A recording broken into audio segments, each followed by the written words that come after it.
রাজ্য জুড়ে দিকে দিকে আক্রান্ত হচ্ছেন হিন্দুরা, আর এবার সনাতন সম্প্রদায়ের অপমান করা হচ্ছে।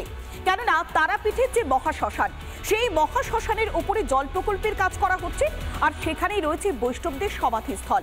কিভাবে বৈষ্ণবদের সমাধিস্থলের ওপরে এইভাবে জল প্রকল্প তৈরি করা যায় তা নিয়ে বারবার প্রশ্ন তুলেছে বিজেপি। এবার হিন্দু ঐক্যের পাশাপাশি হিন্দু ভাবাবেগে আঘাত কিভাবে করা হয় তাই সরব হয়েছেন বিরোধী দলনেতা।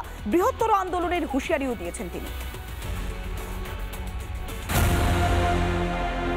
লক্ষ্য সংখ্যালঘু তোষণ।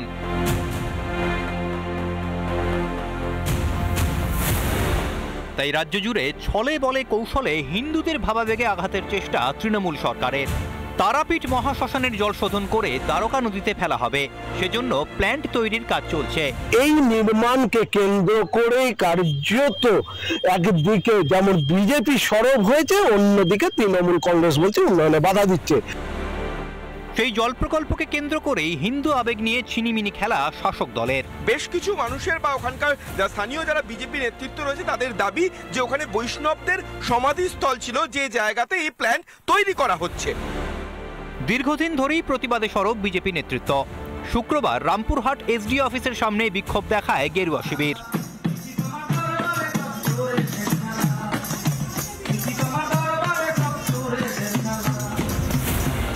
সনাতন ধর্মের এই অপমানের প্রতিবাদে গর্জে ওঠেন শুভেন্দু অধিকারী। বৈষ্ণবদের সমাধিস্থল বাঁচানোর লড়াই চলবে। ন্যাশনাল গ্রিন ট্রাইব্যুনাল তার নির্দেশ অমান্য করছে। হিন্দুদের প্রতি এই ছিনিমিনির বিরুদ্ধে আইনি লড়াইয়ের পাশাপাশি রাস্তায় নামার হুঁশিয়ারি বিরোধী দলনেতার। বাসন্তী পুজো রামনবমী শেষ হলে গোটা রাজ্যের বৈষ্ণব সমাজকে নিয়ে আমরা তারাপীঠ মহাশ্মশান অভিযান কর্মসূচির ডাক দেব। অন্যদিকে দোলের দিন সাঁইথিয়ায় আক্রান্ত হন সনাতনীরা। এদিন রামপুরহাট যাওয়ার পথে আক্রান্ত সনাতনীদের সঙ্গে সাক্ষাৎ করেন শুভেন্দু। কেন পুলিশ গিয়ে শুধু বেছে বেছে হিন্দুদের বাড়িতে আক্রমণ করে, যে হিন্দু মার খেয়েছে সেই হিন্দুকে গ্রেপ্তার করছে? দোল পূর্ণিমা তো আমাদের বছরে একদিন আছে, আনন্দ করতে দেবে না? আর টার্গেট বাগদিপাড়া, বাউরিপাড়া, দোলইপাড়া, তফসিলিরা টার্গেট। তৃণমূলের তোষণের রাজনীতির বিরুদ্ধে রাজ্য জুড়ে সুর চড়াচ্ছে হিন্দুরা। বিজেপির নেতৃত্বে হিন্দুরা একজোট হতেই কি সিঁদুরে মেঘ দেখছে ঘাসফুল শিবির? রিপাবলিক বাংলা। এই মুহূর্তে চোখ রাখবো একটি ব্রেকিং নিউজের দিকে। হাওড়ার সাঁকরাইলে বিধ্বংসী আগুন। ইন্ডাস্ট্রিয়াল পার্কের ভেতরে প্লাস্টিক কারখানায় বিধ্বংসী অগ্নিকাণ্ড। বিকেল 4টে নাগাদ আগুন লাগে। এখনো পর্যন্ত দমকলের 15টি ইঞ্জিন ঘটনাস্থলে রয়েছে। এই মুহূর্তে সেই ছবি দেখাচ্ছি রিপাবলিক বাংলাতে, একেবারে ফার্স্ট অ্যান্ড এক্সক্লুসিভ দেখাচ্ছে সেই ছবি। হাওড়ার সাঁকরাইলে বিধ্বংসী আগুন। এখনো পর্যন্ত দমকলের 15টি ইঞ্জিন রয়েছে ঘটনাস্থলে। 5 ঘন্টার বেশি সময় ধরে আগুন নিয়ন্ত্রণে আনতে বেগ পেতে হচ্ছে দমকল কর্মীদের। যেহেতু প্লাস্টিক জাতীয় পদার্থ রয়েছে মজুদ, সে কারণে আগুন দ্রুত ছড়িয়ে পড়ে। প্লাস্টিকের মতো দাহ্য পদার্থ থাকায় আগুন মুহূর্তের মধ্যেই ছড়িয়ে পড়ে। এখন কি পরিস্থিতি আমরা আরো বিস্তারিত জানবো। সরাসরি রয়েছে আমাদের প্রতিনিধি ঐন্দ্রিলা। ঐন্দ্রিলা, বিকেল থেকে আগুন লেগেছে, ঘন্টার পর ঘন্টা অতিক্রান্ত হচ্ছে, এখন কি পরিস্থিতি?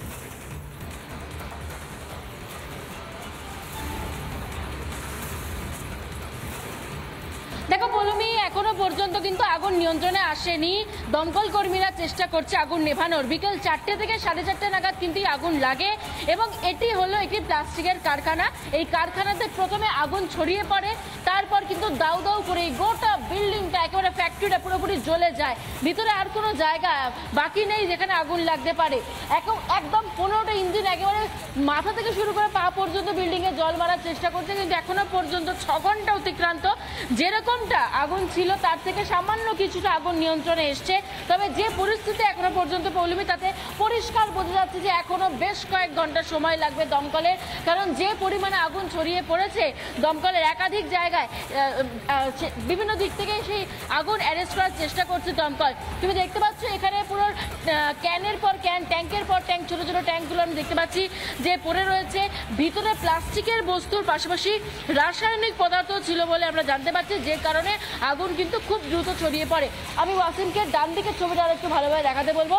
ডান দিকেও কিন্তু এই মুহূর্তে দমকলের আধিকারিকরা সেখানে পৌঁছে গিয়েছে। তারা কিন্তু পাশের বিল্ডিং থেকে আগুন নেভানোর চেষ্টা করছে এবং এই মুহূর্তে প্রায় 6 ঘন্টা অতিক্রান্ত হয়েছে পৌলমী। আগুন এখনো পর্যন্ত আগুন নিয়ন্ত্রণে আনতে বেশ খানিকটা বেগ পেতে হচ্ছে দমকল কর্মীদের। মুহূর্তের মধ্যে আগুন ছড়িয়ে পড়ে, যেহেতু প্লাস্টিকের মতো দাহ্য মজুত রয়েছে, তাই আগুন নিয়ন্ত্রণে আনতে বেগ পেতে হয়েছে। ঘন্টার পর ঘন্টা অতিক্রান্ত হয়ে গিয়েছে, প্রায় দমকলের 15টি ইঞ্জিন ঘটনাস্থলে রয়েছে।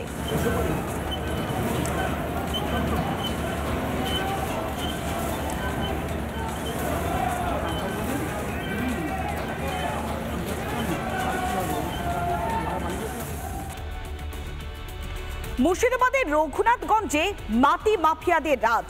যেখানে কৃষকদের ফসলি জমি, সেখানে মাটি কাটা হচ্ছে। কিন্তু এখানে প্রশ্ন, কাদের মদতে এইভাবে চাষযোগ্য জমি কাটা হচ্ছে? তাহলে কিভাবে প্রশাসনের চোখে বুড়ো আঙুল দেখিয়ে, প্রশাসনের চোখে ধুলো দিয়ে এইভাবে মাটি মাফিয়া রাজ চলছে? দেখুন একবার।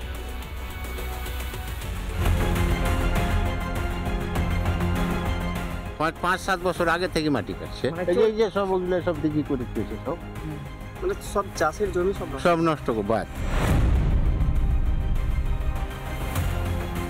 এভাবেই যন্ত্র দিয়ে কাটা হচ্ছে বিঘার পর বিঘা জমির মাটি। জায়গায় জায়গায় তৈরি হয়েছে পুকুর সমান গর্ত, লাটে উঠেছে চাষবাস। 15 ফুট 20 ফুট গর্ত তৈরি করা হয়েছে, অনেক জায়গায় পুকুর তৈরি করা হয়েছে, কিন্তু কোনো ধরনের সরকারি অনুমতি নেই। মুর্শিদাবাদের রঘুনাথগঞ্জ 1 নম্বর ব্লকে রয়েছে একের পর এক ইট ভাটা। সেখানে ইট তৈরির জন্য ব্যবসায়ীদের নজর বহু ফসলি চাষের জমিতে। অভিযোগ, নিয়ম নীতির তোয়াক্কা না করেই মাটি কেটে নিচ্ছে মাফিয়া। চাষাবাদ তো সব বন্ধ হয়ে যাবে, তো হয়েও গেল, মেলাই বন্ধ হয়ে গেছে। ফল তো মানে ফসলও তো হবে না, হবে কি করে? এলাকাবাসীর দাবি, মাটি মাফিয়ার দৌরাত্ম্য থেকে বাঁচতে প্রশাসনে বহুবার কড়া নাড়লেও ঘুম ভাঙেনি কর্তাদের। আমাদের কাছে কোনো অভিযোগ আসলে আমরা বিএলআরও সাহেবের সাথে পরামর্শ করে যদি ইন্সপেকশন করতে হয় করছি। সবই অথরাইজ ভাটা আছে, তো তারা যদি অবৈধভাবে কিছু করে নিশ্চয়ই আমরা অভিযোগটা খতিয়ে দেখব এবং ইনকোয়ারি করব। পুলিশ প্রশাসনের একটা বড় অংশ এবং ভূমি ও সংস্কারের একটা বড় অংশ সিন্ডিকেট রাজের সঙ্গে জড়িয়ে আছে। পুলিশ প্রশাসন, অ্যাডমিনিস্ট্রেটিভ প্রশাসন সকলকে অনুরোধ করবো, আপনারা যে স্পট ভেরিফিকেশন করে আসুন, দিয়ে আপনারা অন্তত সেই ব্যবস্থাগুলো আপনারা নিন। এখনো কেন দেখছে না প্রশাসন? কাদের আশকারা পেয়ে চলছে মাটি মাফিয়া রাজ? মুর্শিদাবাদের রঘুনাথগঞ্জ থেকে সৌমিত্র দাসের রিপোর্ট, রিপাবলিক বাংলা। নানা ধরনের কন্টেন্ট দেখার জন্য লাইক করুন, শেয়ার করুন আমাদের ফেসবুক পেজ, সাবস্ক্রাইব করুন আমাদের ইউটিউব চ্যানেল। পাশাপাশি অন্যান্য ব্রেকিং নিউজের জন্য অবশ্যই চোখ রাখুন রিপাবলিক বাংলায়।